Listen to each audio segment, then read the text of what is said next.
और आज हम बात करने वाले हैं अल्पा मैम स्टेप अप की। आप भी इसके बारे में इसकी इंपॉर्टेंस बताती रही हैं, और आज मैंने ये टॉपिक क्यों पिक किया है उसके पीछे वजह है अल्पा मैम स्वीटी मेहता। तो स्वीटी मेहता का क्वेश्चन हम लेकर आते हैं और स्वीटी के ज़रिए आपको समझाएंगे हम। तो चेन्नई में हैं स्वीटी, और स्वीटी ने इससे पहले हमें पोर्टफोलियो भी एक बार अपना भेजा था। तो आज हम स्वीटी ने मुझसे ये पूछा है कि ये स्टेप अप रूल क्या होता है, कोई रूल फॉलो करना है क्या स्टेप अप का, और ओवरऑल स्टेप अप जो है वो ओवरऑल स्टेप अप करें या फिर इंडिविजुअल स्कीम में स्टेप अप करें, ये इनको समझना है। और स्टेप अप को लेकर कोई रूल होगा जो आप इनको समझा पाएंगी। इन्होंने कहा कि if I have 5 fund in my portfolio, जिसमें मैं 20,500 रुपए डाल रही हूँ, तो फिर मुझे इसको अगले साल कितना बढ़ाना चाहिए, 7 से 10%, क्या ये सही होगा? और हर स्कीम में 7 से 10% या ओवरऑल जो इनकी अमाउंट है उसमें? I think very good question Sweety ji, thank you so much. Alpa ma'am, Sweety ji के जवाबों के साथ समझाइए स्टेप अप का ये कॉन्सेप्ट। स्वीटी जी का सवाल बहुत ही अच्छा है, जिससे काफी लोगों को ये कॉन्सेप्ट्स जो है वो समझ में आएगा। और प्रियंका जी, आपने बहुत अच्छा टॉपिक भी आज चुना है जो मेरे दिल के बहुत करीब है।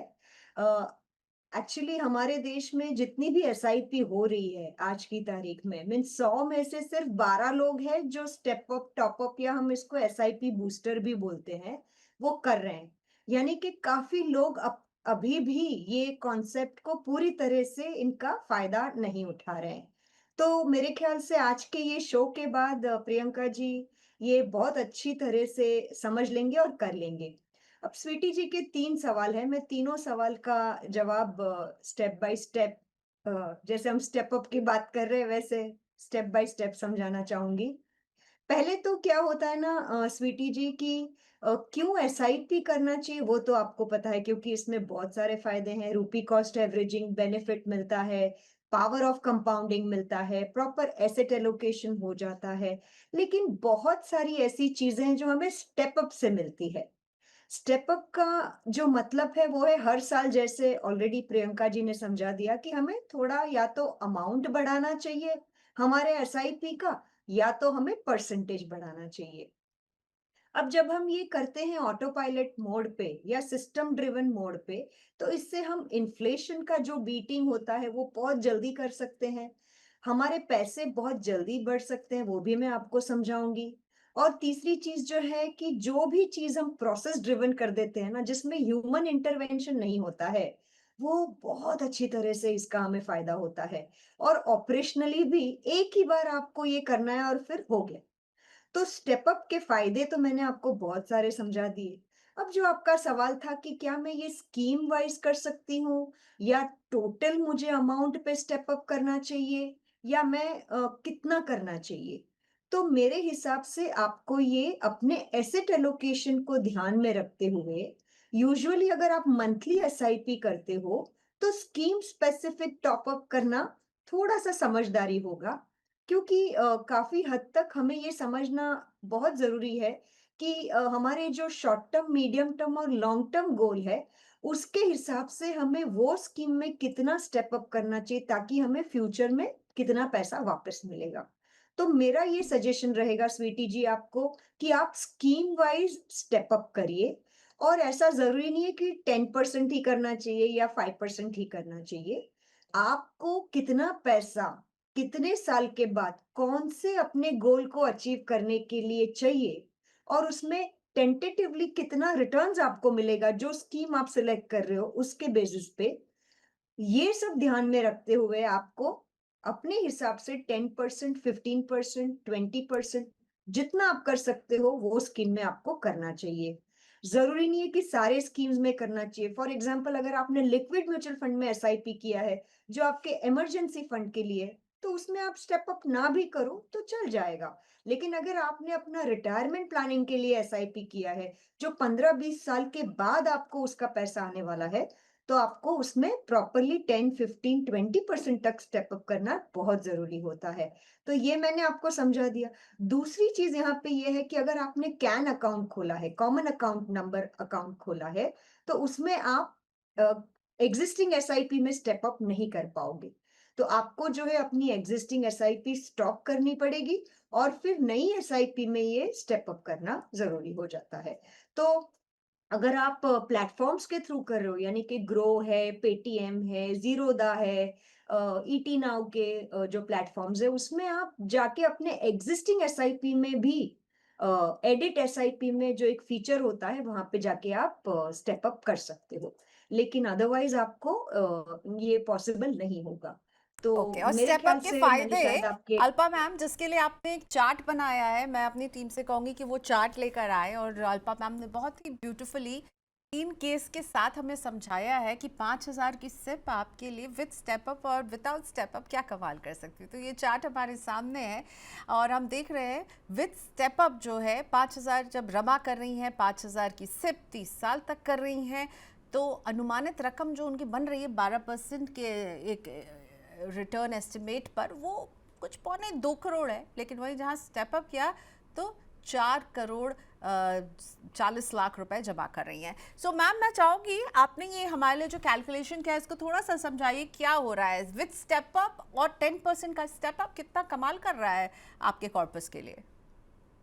बिल्कुल प्रियंका जी, आप क्लियरली देख सकते हो यहाँ पे कि अगर आप 5,000 रुपए का एसआईपी कर रही है रमा, और यहाँ पे हमने 30 साल इसके लिए डाला है क्योंकि हम लोग सब अगर काम कर रहे हैं, नौकरी कर रहे हैं, तो 30 साल तक काम करेंगे और हमें तनख्वाह मिलती है हर महीने।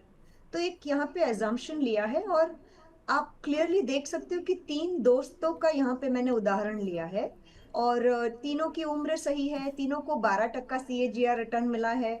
और लेकिन सिर्फ एक फर्क है कि तीनों ने 5 साल के अंतर में एक दूसरे से एसआईपी शुरू करी है। रवि ने 5 साल रमा से लेट शुरू की है, और अनूप ने रवि से 5 साल और 10 साल रमा से लेट शुरू की है। बस ये ही फर्क है। लेकिन अगर आप देखिए कि इन्होंने 10% टॉपअप अगर किया है तो कितना फर्क पड़ गया है। रमा जब सिंपल एसआईपी करती है तो 30 साल के बाद जब वो रिटायर होती है तो 18 लाख के निवेश पे उनको 1.25 करोड़ रुपया मिलता है। लेकिन अगर वो एसआईपी 10% टॉपअप या स्टेप अप कर रही है तो 1.25 करोड़ के जगह पे 4.5 करोड़ यानी कि ऑलमोस्ट 4.5 करोड़, 4,40,00,000 तक वो पहुंच रही है। ये एक बहुत बड़ी बात है। दो दुगना से भी ज्यादा इनको पैसा मिल रहा है जब वो स्टेप अप या टॉप अप कर रही है। यहाँ पे एक चीज और मैं बताना चाहूंगी कि आप देखिए रवि, जिन्होंने सिर्फ 5 साल लेट शुरू किया, उनका पैसा आधा हो गया, क्योंकि कंपाउंडिंग की वजह से या शुरुआत जल्दी ना करने की वजह से जब उन्होंने सिंपल एसआईपी करी तो वो रमा से सिर्फ आधा ही पैसा बना पाए। जब रिटायर हुए 94 लाख पे अटक गए, और स्टेप अप करने के बावजूद भी वो सिर्फ 2 करोड़ 15 लाख तक पहुंचे, जबकि रमा जो है वो 4,40,00,000 4 करोड़ 40 लाख पे पहुंच गई। तो ये होता है step up, starting early, power of compounding, SIP, ये जादू है। सो रमा, रवि और अनूप की स्टोरी हमारे लिए अल्पा मैम ने क्रिएट की ताकि हम इसको आपको सिंप्लीफाई करके बता सकें। और देखिए सामने है आपका, आपके सारा कैलकुलेशन कि स्टेप अप कैसे उनके अमाउंट को ऑलमोस्ट डबल कर दे रहा है। ठीक है, रमा का एग्जाम्पल हमने लिया, लेकिन अब अगर मैं सेकंड वाले एग्जाम्पल रवि में आऊँ, जो 25 साल तक निवेश करते रहते हैं और स्टेप अप नहीं करते हैं, तो 94 लाख रुपए जमा हो रहे हैं। लेकिन जब स्टेप अप करते हैं तो देखिए 2 करोड़ से ऊपर उनका कॉर्पस जो है वो क्रॉस कर रहा है। इसी तरह अनूप के केस में भी हम यही देख रहे हैं कि केवल 50 लाख इकट्ठा होंगे बिना स्टेप अप के, और 10% का स्टेप अप जैसे लगता है तो ऑलमोस्ट 1 करोड़ पर पहुंच रहे होंगे। तो स्टेप अप यानी अपने इन्वेस्टमेंट को बढ़ाते रहना, हर साल उसमें थोड़ा और ऐड करना, उसको थोड़ा और ऊपर लेके जाना, रकम जो है उसको एज इट इज़ नहीं रखना है। All right, so Alpa ma'am, I think हमने सब कुछ उसमें कवर कर लिया है। अब हम पोर्टफोलियोज की तरफ बढ़ें विथ योर परमिशन। जी। ओके, एक सो चीज अल्पा मैम तैयार है। बताना चाहूंगी यस प्रियंका मैम, जी, प्लीज सॉरी। बताइए। हाँ हाँ। कल करे सो आज, आज करे सो अभी। एसआईपी तो शुरू करनी ही करनी है, लेकिन स्टेप अप बिल्कुल भूलना नहीं है। ओके, बिल्कुल, मैं वही कहती हूँ कि फर्स्ट स्टेप से भी ज़्यादा इंपॉर्टेंट यहाँ पर सेकंड स्टेप है। एसआईपी तो शुरू कर दी, और अल्पा मैम, मैं आपको बताऊँ ये गलती मुझसे भी हो चुकी है। जब मैंने सिर्फ नई नई शुरू की थी ना, मुझे ये कॉन्सेप्ट मुझे समझ में ही नहीं आया, किसी ने मुझे उस तरह की हैंड होल्डिंग नहीं की कि अगर शुरू किया तो मैं कई साल तक मेरा इन्वेस्टमेंट स्टैग्नेंट रहा, जो अमाउंट मैं कर रही थी वही करती रही। फिर आपके जैसे एक्सपर्ट्स के साथ जब हमारी दोस्ती बढ़ी तो हमें समझ में आया ये भी बहुत इम्पोर्टेंट है। तो मेरी वाली गलती आप ना करें इसीलिए बिल्कुल स्टेप अप भी बहुत ज़रूरी है। ओके चलिए, एक क्वेश्चन अब हम ले रहे हैं रंजन गिरी का, और ये भी स्टेप अप से जुड़ा हुआ सवाल है मैम। लाइव इन्होंने हमसे पूछा है कि अभी ये 12,000 की सिप कर रहे हैं। सो 12,000 की सिप में एसबीआई के लार्ज कैप में 3,000 की सिप है, एसबीआई के स्मॉल कैप में 3,000 की सिप है, कोटक के फ्लेक्सी कैप में 4,000 की सिप है, और आदित्य बिरला के प्योर वैल्यू फंड में 2,000 की सिप कर रहे हैं। तो इन ऑल 12,000 की सिप है। अब ये 12,000 की सिप को जो है ठीक ट्रिपल करके 32,000 की सिप पर ले जाना चाहते हैं। तो कौन से फंड में इनको सिप बढ़ाना चाहिए, इसको लेकर कंफ्यूज्ड हैं कि 12,000 तो है, अब मैं इसे 32,000 पे ले जाऊंगा, तो मैं कौन सी वाली स्कीम चुनूं, इसका क्या क्या क्राइटेरिया होना चाहिए अल्पा मैम रंजन गिरी के केस में?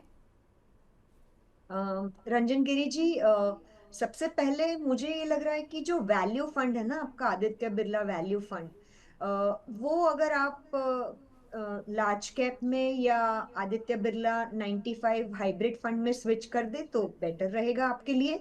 और आप 12,000 से बहुत 34,000 तक आप जाना, 32,000 तक आप जाना चाहते हो, जो बहुत ही अच्छी बात है। मेरे ख्याल से क्लियरली आपको यहाँ पे मल्टी कैप फंड की एक कैटेगरी होनी चाहिए, एक लार्ज एंड मिड की एक कैटेगरी में आपको पैसा लगाना चाहिए। और आपको ऑलरेडी आपने जो फ्लेक्सी कैप कैटेगरी में डाला हुआ ही है, उसमें भी थोड़ा और ज्यादा डालिए। जेएम फ्लेक्सी कैप फंड है, पराग पारेख फ्लेक्सी कैप फंड है, आप उसमें ज्यादा और ये कैटेगरी में ज्यादा डाल सकते हैं। लार्ज कैप का जहां तक सवाल है, आप आदित्य बिरला फ्रंटलाइन में डाल सकते हैं, डीएसपी टॉप 100 में डाल सकते हैं, एचडीएफसी टॉप 200 में डाल सकते हैं। तो थोड़ा सा लार्ज कैप की कैटेगरी में आप पैसा लगाइए, थोड़ा सा फ्लेक्सी कैप की कैटेगरी में आप पैसा लगाइए, थोड़ा सा आपको हाइब्रिड फंड कैटेगरी में भी पैसा लगाना चाहिए। और वैल्यू फंड में जो आपका पैसा है उसको आप स्विच करके लार्ज एंड मिड की जो कैटेगरी है, आप उसमें जरूर पैसा लगा सकते हैं। मेरे इमर्जिंग में भी आप पैसा लगा सकते हैं, जो बहुत बेहतरीन परफॉर्म भी कर रही है और आपको लार्ज एंड मिड कैटेगरी में अच्छी तरह से रिटर्न्स भी देगी। अ, आप Franklin Templeton blue chip fund में भी पैसा लगा सकते हैं। जो ब्लू चिप कैटेगरी में आप पैसा, यहाँ पे आपका है नहीं वो कैटेगरी, तो आप वो उसमें भी आप पैसा लगा सकते हैं। और finally ICICI multi asset fund में भी आप थोड़ा सा पैसा जरूर लगा सकते हैं, जिसमें आपका पैसा ऑटोमेटिकली डाइवर्सिफाई हो जाता है अलग अलग कैटेगरीज में। और सिल्वर ईटीएफ भी मैं यहाँ पे सजेस्ट करना चाहूंगी, क्योंकि आपके पास पैसा बहुत ज्यादा आप लगाना चाहते हो, तो आपको कैटेगरी भी थोड़ी बढ़ानी चाहिए। आज की तारीख में आपका पैसा 4 कैटेगरी में है, जो मैं बढ़ा के 6 या 7 कैटेगरी में जरूर डालना चाहूंगी। और आपको सिल्वर ईटीएफ में भी अगर पैसा लगाना है तो निप्पॉन सिल्वर ईटीएफ है, आप उसको कंसिडर कर सकते हैं।